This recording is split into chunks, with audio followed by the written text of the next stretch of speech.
Hello and welcome everybody to Late Night Reds, a Riverfront Reds show, or part of the Riverfront podcast network. I want to formally welcome everybody to football season because it's time. That's a great way of putting it. That's a great way of putting it. College football started, NFL starts next week, and the Reds just coming off of a very, very turbulent, bad week. Yep. They got a win today by the grace of God, but that was their only win of the week, Ben. Yeah, it was hard to watch. You could see the fatigue setting in, and everybody is feeling it. So the manager, the players, the fans, we're all feeling that. Yeah, like it's time. It's time. You know that those college football games couldn't have came fast enough. So, Boy, howdy. Man, it was they were a lifesaver for this little stretch here. So, yeah, it was definitely time, and yeah, I mean that's really not much you can say about a week where you only get one win. So, you go from being in a chance and having an opportunity to be in the playoffs to here we are again. Hey, it was nice of them to get us to football season. Years past, season's been done way sooner. Yes, it was awesome of them to at least get us to football season, because before we were sitting in the middle of July going, oh my gosh, like we've got 2 months till football. No doubt. So, I mean, a lot of things went on this week. The Reds' sweepless streak ended at the hands of the Dodgers. And quite frankly, like you said, the frustration and fatigue is very much setting in on this team. It's very evident that that those things are setting in. I think it tells you that these guys are pretty young, and you need more of a veteran presence, I would say, of guys like this is the time to really get moving, not kind of get burnt out and flustered. And you're seeing it on the field with some errors and just bad baseball. You're seeing it at the plate with guys not having great ABs, especially in clutch time situations, in your chances to win the games and score runs.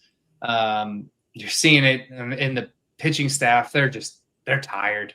Yeah. They're so tired. Yeah, it is, man. It's tough to watch because this team has battled for most of the year, but you can definitely see it. Like, it's a long season, and if you hit a lull anytime where you're not a deep team, and you don't have a whole lot of depth, and you don't have a whole lot of veteran leadership, those things are the things that start to show. Batting averages start to dip, plate discipline starts to wane. Your manager's trying to do different things, so he's switching lineups up, he's moving guys around, he's trying to find a spark somewhere, and yeah. So I mean, you could just definitely tell that it was definitely weighing on them. The opportunity that they had, being that close to a playoff push, and now it's starting to go by the wayside.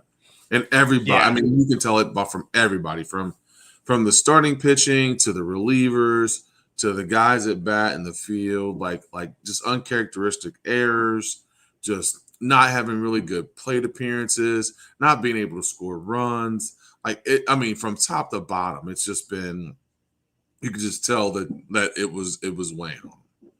Yeah, and Kerry puts in here, this team is such a tease. They lose a big, and then they win right when the Mets lose. So you kind of get a little bit of hope. You're like, all right, they're only 4 games out, but 4 games in a pretty rough month is going to be a lot to catch up, especially just seeing this team on the field, they don't look like they want to be on the field anymore. Yeah. uh, Yep. yeah, it's rough. And the one part in particular that we're seeing is that the heirs, and Mm-hmm. it specifically Ellie. We know the heirs are going to happen, but he also makes incredible plays that no other shortstop can make. Mm-hmm. But now we're seeing errors cost games. Yeah. Specifically, there was that 2-error game there at the second or first game of the Cardinals series. We're seeing throwing errors, just catching errors. It's time to either start cleaning that up or get him. He can play 161 games. Get him an off day. Yeah, I think he is the guy that would benefit from off days the most, because he's played the most games, and I think there's the most pressure on him. I mean, think about it. I mean, the guy's he's the face of 2K. He's the face of the Reds. He's, you know what I mean? He's in commercials. He's doing all kinds of. He's a Jordan athlete. So there are a ton of things that are going on for him. And on top of that, he really does not get a day off. So that stuff can start to weigh, and that stuff can start to make you press. And I think that's what he's doing. He's trying to press and make plays, and he's trying to press so hard that it's making him make mistakes. Yeah. And you're getting late in the season where you're when you should be ramping up, you're starting to fall apart, which I think you've already mentioned it. It's the lack of veteran leadership, leaders, guys that have been there before. It's great that Tito's won a World Series, but it comes different from when it's from players. It's got to go from guys that you're in that locker room with day in and day out. And that's where you start to see that where the attention starts to wane, that championship pedigree, the things that you need to do to be a champion, and the things you need to do to win baseball games down the stretch. And you can see that now where it's starting to lack, and they can't put things together. And Robert Bryant puts in here, once again, Kroll fails to make good decisions. I think there's two pieces to this. Mm-hmm. The moves they did make have still turned fruitful. I mean, Key Brian Hayes looks incredible. Miguel Andujar looks incredible. But I think the piece that Kroll has missed, and it goes along with your point, is been there, done that superstar or star player who can get the attention of a locker room and lead a locker room. Why do you think Mookie Betts make $300 million? Why do you think Shohei Ohtani is making $70 million a year? Why do you think Aaron Judge is making, I don't know, I think he's like $40-some million a year? Something crazy. Those guys can lead a locker room. And when you have a high star caliber player, I don't want to say high money goes along with it, because we definitely see people like Juan Soto or Xander Bogaerts kind of not fit that model. But you know what I'm saying? Or Bryce Harper, a guy who can clearly lead a locker room and gets paid extra to lead a locker room. I think that's the part where Kroll failed this team, is there isn't a guy like that. And quite frankly, I don't think a guy like that's coming. Right. Yeah, no, it's, that's the hard part about all this too, is that the potential's there. We see the potential. We see what's going on. And we see that we have things in place and key spots in place, just missing a few things, like that veteran guy, and I kind of tend to agree with you. I don't know if that's ever gonna be a thing, right? The only veterans that you can really bring in aren't guys that there aren't going to be the high price guys that you're thinking. It's going to be a guy that struggles this year, but has the potential to be good next year. So then they bring him in as a veteran. and you're like, I don't know. Like, is this the guy that's going to help us or hurt us? We don't know. It's kind of like the Austin Hayes situation, right? Like Austin Hayes struggled last year, but this year he comes in and he's been decent, not great. He's had his ups and downs and has done different things. But is that a guy that's going to lead a locker room? Is that a guy that's going to rally the troops? Is that a guy that you're going to look to that can hit timely hits and big home runs and do all the things that you need to do from a guy that's going to be on the field and be your leader? You know what I mean? Like, I don't know if that's the case. And sometimes leadership is a good thing. I mean, a lot of times leadership is a good thing, but a lot of times too, it there has to be the motivation of being able to finish. Like I feel like we have the pieces, we just don't know how to finish. I mean, we're 130, I think 120, 130 games in. Like you're right there. Like, you've got to be able to finish, and that's where that piece is struggling. Yeah, and he puts in here, Brewers do more with less, which is true. They traded for Christian Yelich knowing he was a guy that could lead a locker room, and then paid him big money to stay. They traded for Willy Adames, who really captured the attention of their locker room. They're able to pair these kind of leaders with the guys that they're trying to develop. That's something that the Reds haven't been able to do. They've always relied on their development to be leaders versus getting a leader to lead this team. The closest we ever came was Nick Castellanos, who led this team well for the 2 years that he was here, but then went to Philly to join Bryce Harper's leadership and everything like that. So, and even if you think back to the championship teams, like, they talk about how Joe Morgan was like the leader, the guy that they needed to bring into that team. Same thing. I think they're trying to repeat with the 90s team, because they say the same thing about Lou Piniella. Scott Rowland was a great leader. Mr. Juan puts in here. That's a great one. And Scott Rowland's a great example. Like, he wasn't at the prime of his game when he came to the Reds, but he was an incredible leader on that team. Yeah, no, he's a prime example of that. Scott Rowland's best years were behind him when he became a Red, but it was the professionalism and the day-to-day in and out things in the locker room that made him so valuable as a guy to come in and kind of like give guidance to those young guys, to your Joey Vottos, to your Jay Bruces, to those guys that were trying to learn how to play the game the right way.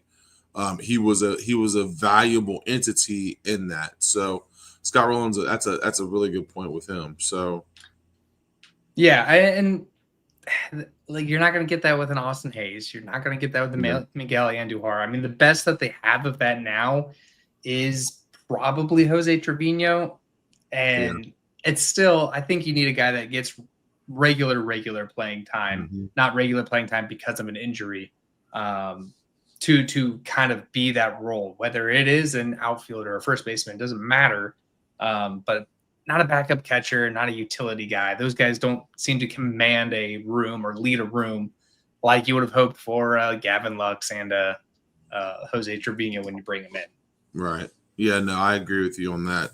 It's got to be a guy that's going to play every day, and a guy that doesn't have to have their peak production, but be productive enough to be able to do some things on the field that are going to be productive for us winning baseball games. So, if there's a guy out there or a free agent or a move that you can make, then I think that's the thing, because like I said, we have all the pieces. I feel like our starting rotation is really good. I feel like we're a couple of bullpen guys away from being really good, but we're just missing that. We're missing that lineup guy, that lineup leader, and that veteran leader in that lineup to be able to kind of push us over the edge or to teach us how to finish, because that's where we're right now, where we're falling short. And doesn't, like, before we get into, like, everybody's going on in the comments about Sal Stewart getting called up, and we'll get there next, but doesn't that make a piece like Kyle Schwarber, like that much more appealing. He is a leader in a locker room. He knows how to finish. He can get through a season and just perform better in a season. Like that is a guy. Granted, he's going to make a ton of money this offseason. I think he's outside the Reds' pay grade, but like that's the type of player that I think the Reds need to be after to teach these young guys, like on a player level, to finish a season and get better as the season goes on, not kind of this peaks and valleys thing that we to avoid, but somehow can't avoid. Yeah, no, I would agree. Yeah, it's I think that's got to be a priority for them. Well, one, finding an outfielder, and two, finding somebody in that lineup that's gonna be able to not only just protect Ellie, but protect everybody in that lineup. A guy that's going to be able to hit the baseball out of the ballpark and also provide timely hitting and be clutch in some big moments. So I think those are a lot of the things that we've missed on days where we're in 1-0 games. Having a guy that can come in and be a threat is a viable option for us to be able to go get in the offseason.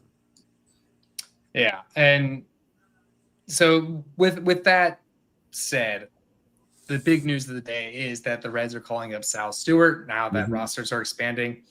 There is a little difference. I had to look up the actual rule about it. So there were some questions whether he would be eligible if the Reds do make it. Right now they're at a 13% chance to make the playoffs. If the Reds did make it, would Sal Stewart be eligible on the postseason roster? Technically, yes, because he was added to the 40-man roster today.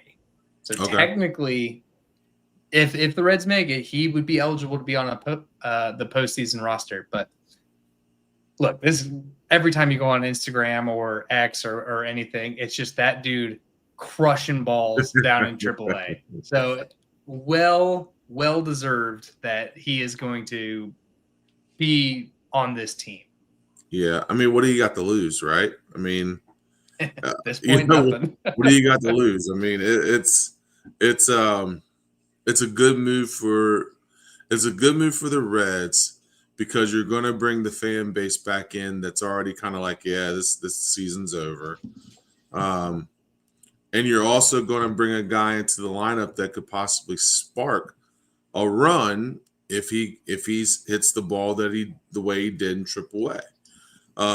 He could be a guy that sparks something. So you just don't know what he's going to do.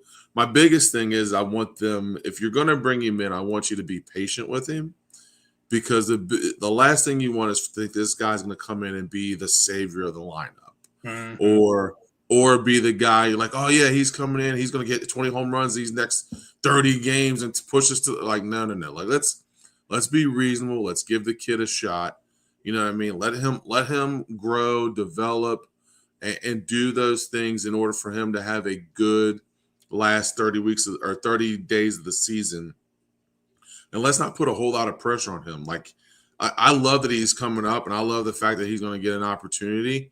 But let's be fair. Like, let's be fair to the kid. Let him get his feet wet. Let him do what he needs to do.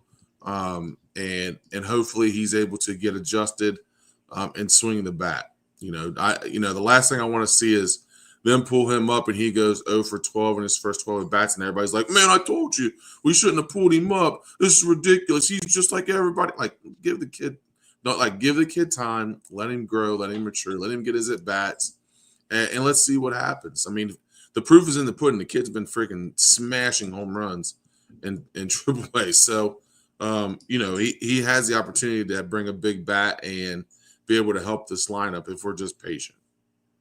And Kerry puts in here, where are you going to play him? I say play him at second base and bench Matt McLean. I hate to say it, but it's been a rough, turbulent season for Matt McLean.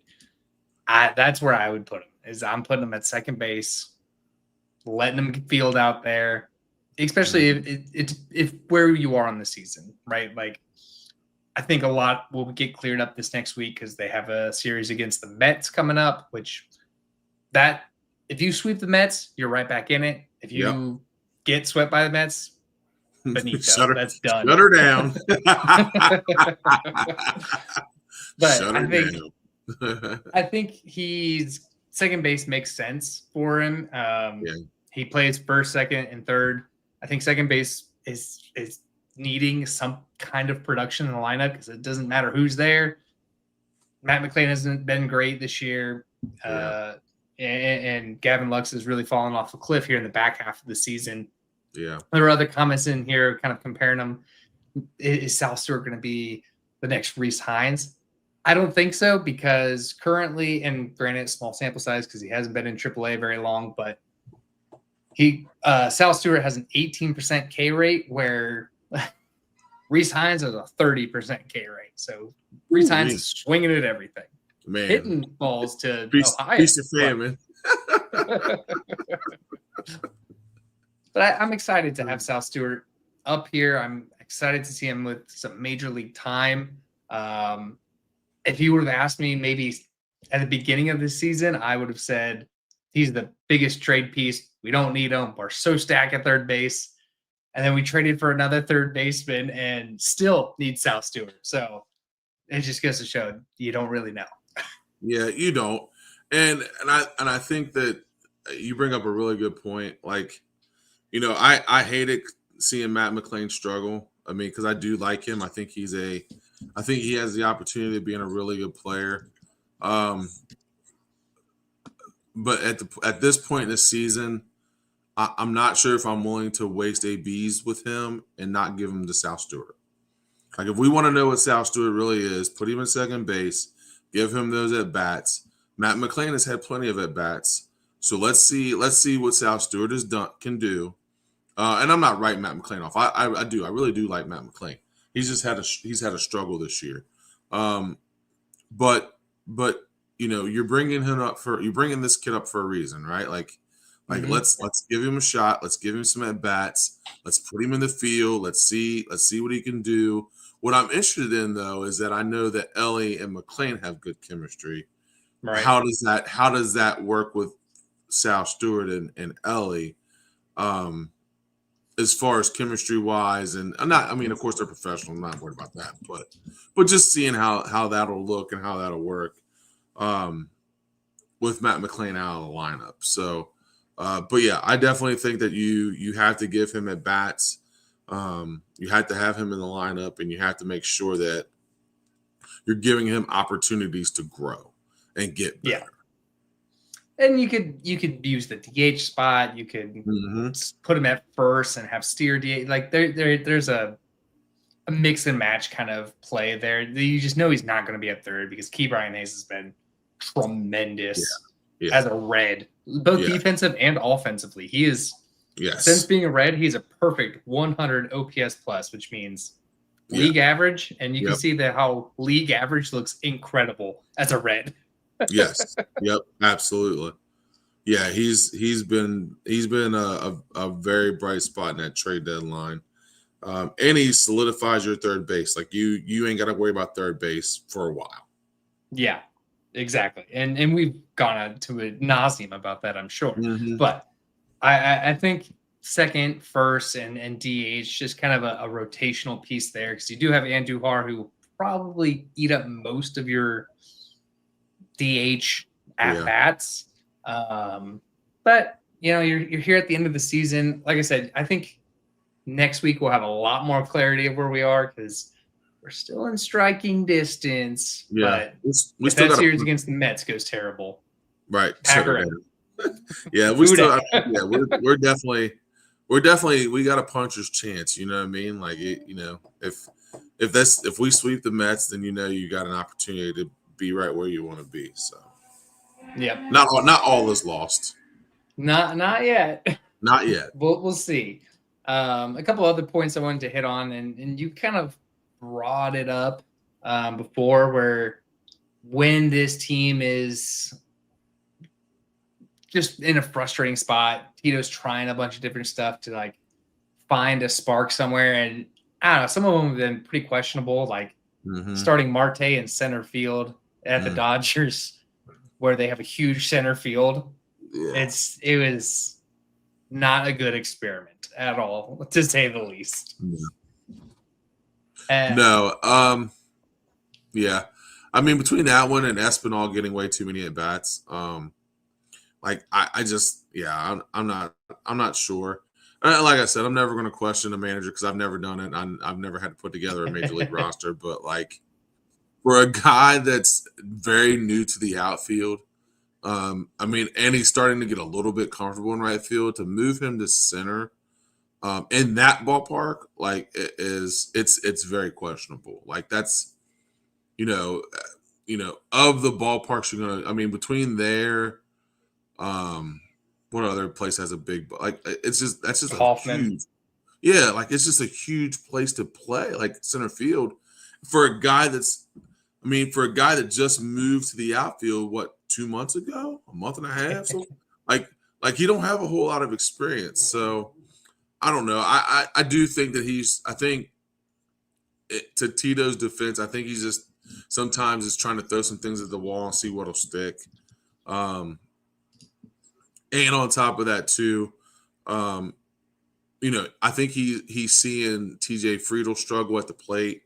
So if you make a move for another outfielder, can you move Marte to center and bring another outfielder in? Like I think he's just trying to put all these pieces in place and trying to see what'll stick and what happens and what doesn't. It looks experimental because it is, and that's just kind of. I mean, it just kind of is what it is.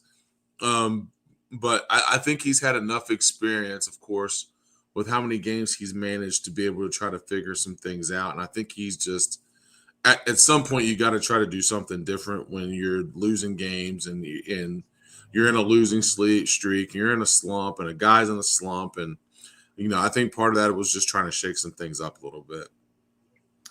Yeah, for sure. I think he's got a cannon out there.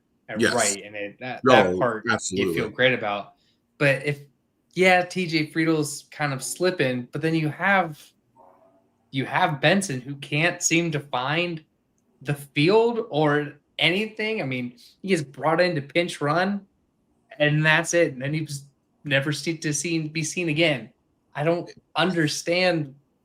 I mean, I get it if he's not practicing hard enough, if he's not making adjustments. I understand the different hurdles to get a guy in playing time, but like he's not getting any playing time.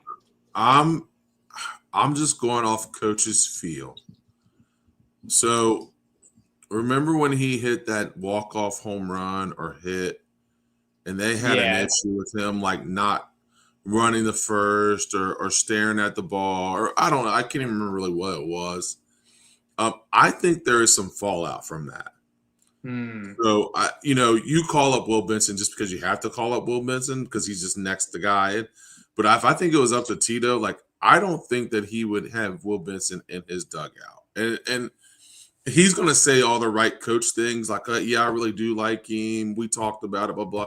But there's something that Will Benson either said after that happened that Tito didn't like, or something he did, because I just don't understand, like, not giving the guy, having him on your and not giving him any playing time, or not giving him a shot, not giving him any at bats or nothing. Like it just doesn't make a whole lot of sense unless he did something to really irritate you and frustrate you to the point where you're just like, I just don't want to play him unless I have to play him to pinch run because he's fast. Or he's faster than this guy, or he's faster than Trevino, so I guess we got to use him. You know what I mean? Like, right? There's something there that's just not. It's not clicking. Yeah, but they didn't like deal him right. Like, Tito definitely. Tito went to and been like, ship him off. Like, I know this guy. I don't like his attitude or whatever it may be. You're still keeping him around. You've had 2 opportunities at the beginning of the season and all the way up to the trade deadline to get something done around that, and they did it. So, like, it's such a weird situation. Yeah, it is. It doesn't make a whole lot of sense. It's I don't know. It's kind of baffling, man. Like I'm not sure why. because he did have some quality at bats earlier in the year. I mean, he did some things well, but I don't know. It's one of those bizarre things that we're getting to the end of the year, and things are, what was up is now down, or now what was down is now up, and they're trying to figure it all out. Yeah, not a manager, so we'll see. But I mean, kind of other pieces going along with this team. Chase Burns is eligible to come back, so we'll likely see him come back to this team, which will really help the bullpen or the pitching staff as a whole. Whether you slate him as a starter or a bullpen or whatever, just having somebody a little fresher coming back to this staff. I mean, it'll help give some guys just some time. We've seen Santion get used basically almost every game, or at least every other game. Government mule, man. Government mule. I mean, they just throw him out there. I'm like, that guy, Tito's going to owe him dinner multiple times. 66 games this year. And for a reliever, that's a ton. My gosh. Woo-wee. I did not know it was that. So, I mean, exactly. So it'll be good to get Chase Burns back. And we knew that this was kind of a phantom IL, just a innings limit, get him to the end of the season type of move. But what are your thoughts kind of getting Chase Burns back? Oh, I'm excited because he just gives you another live arm, and he gives you the opportunity, either if you want to put him in the bullpen, gives you a guy that can give you extended bullpen innings because his stuff is electric, or if you put him as a starter, it gives you an opportunity to give him more work as a starter and start to develop, a better game plan going into games, doing different things. He's got Hunter Green there now with him as well. So it gives him an opportunity to learn from some of those guys and take those pieces and become a better starter. So either way, I'm good with. It's just I'm just happy he's back because he's such an incredible talent that having that guy in your either starting rotation or as a bullpen guy, either way, having that kind of talent there is it's invaluable. Yeah, I agree. I think this is a cornerstone player for this franchise going forward. So I'm so excited to get him back. I cannot wait. The other guy that's kind of on their way back, I haven't heard too much. And Kerry puts in here Tyler Stevenson, kind of hopefully coming his way back, because watching this other guy out there, Will Blenfield or whatever, I can't know his actual name. Will Banfield. Has not been the most exciting thing to see out there. I'd rather see Tyler Stevenson out there. Yeah. No, I mean, and Ty Steve's one of those guys that's been around. He's a veteran guy, and to have him back in the lineup, it gives you another viable bat because he was hitting the ball well before he got hurt and was doing the things that he was getting. He was better defensively. He was doing all those things that we had asked him to do, and then he goes down, and it's like that's like another just shot. You know what I mean? Like you're trying to make this run, and now your catcher goes down. And it's like, I'm not saying anything bad about Trevino. I don't have an issue, but Trevino is brought in as a backup for a reason. Like he's not supposed to be your everyday catcher. So losing Ty Steve was kind of big because of all the things that he provided for that lineup, as well as he had been better defensively. So to get him back will be nice. Yeah, for sure. And they're going to need, if they are going to make this push, like I said, they're a puncher's chance. They're right there at it. They're going to need everybody. The schedule is not in their favor. Sorry. This is okay. There we go. We get the series against. Finally, they're back at home, which that seems to help. That was a long road trip, but you have Toronto, and then you have the Mets. I mean, that's like this week is critical for this team is you got to win these games, and then after that, you immediately go back out west for the Padres. So, I mean, it's if you can make it through those 3 series, I think you have a much better chance because then it's the Athletics who have packed it in for the year, back again against the Cardinals, which they should have won this series, but you can tell the frustration got the best of them. Yeah. And then you got the Cubs, who we've seen the Reds take care of business this year against them, the Pirates who have packed it in, and then the Brewers, who hopefully will not play anybody because they have sealed the best record in the league. Right. Yeah.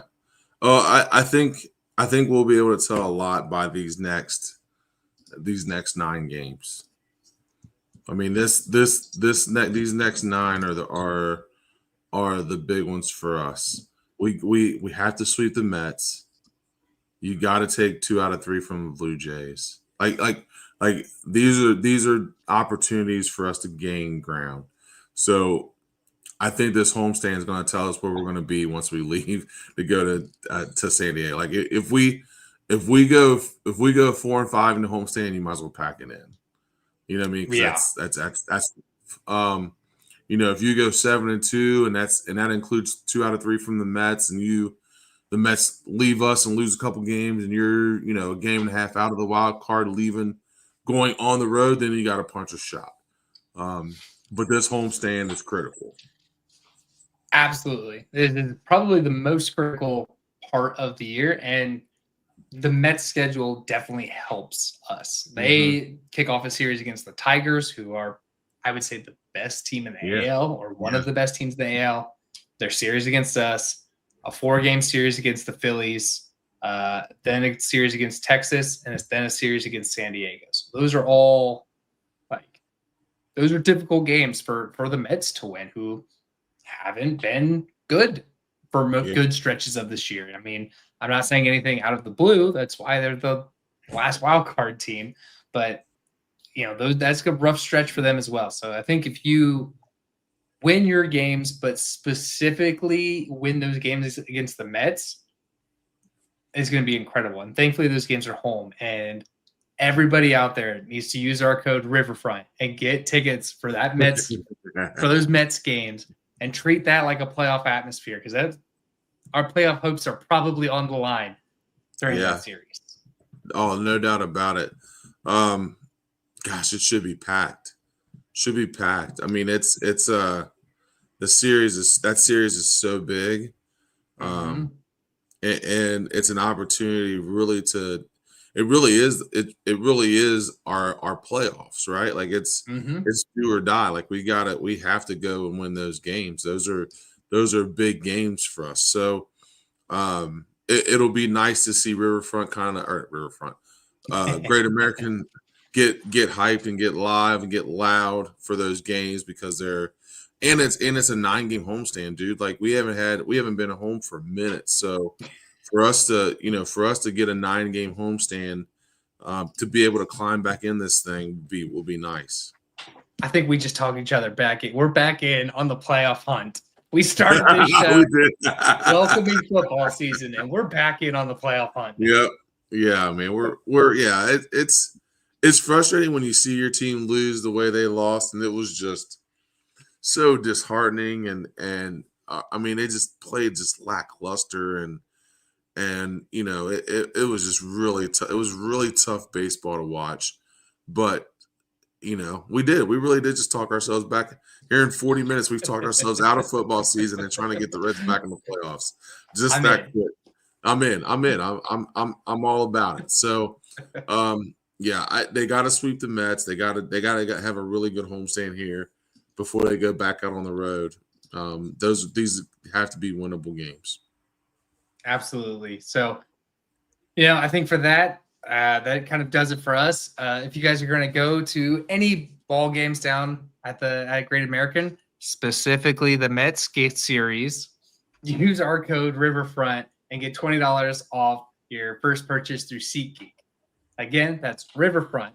You can get $20 off your first purchase through SeatGeek. We encourage everybody to join our ever-growing Cincinnati sports fandom. over on Patreon. It's patreon.com/RiverfrontCincy. There you can support the show and get access to our Slack channel, which is incredible. It's always lively and fun. Even in down times like this, it's lively and fun. Also, give us a like and subscribe on YouTube to catch not only the latest episodes from us, but also Seth in the Riverfront Red Show and the Welcome to the Banquet Show. Follow us on Twitter, Instagram, and Facebook. And please subscribe to the audio version of this show and give us a like, a rating, review, whatever it is on whatever platform. And be a friend, tell a friend. Let us know any feedback that you guys have. We're just Cincinnati fans trying to make a show for other Cincinnati fans. So for that, he's Ben Brown. I'm Skylar Wepker, and the Reds aren't dead yet. We ain't dead.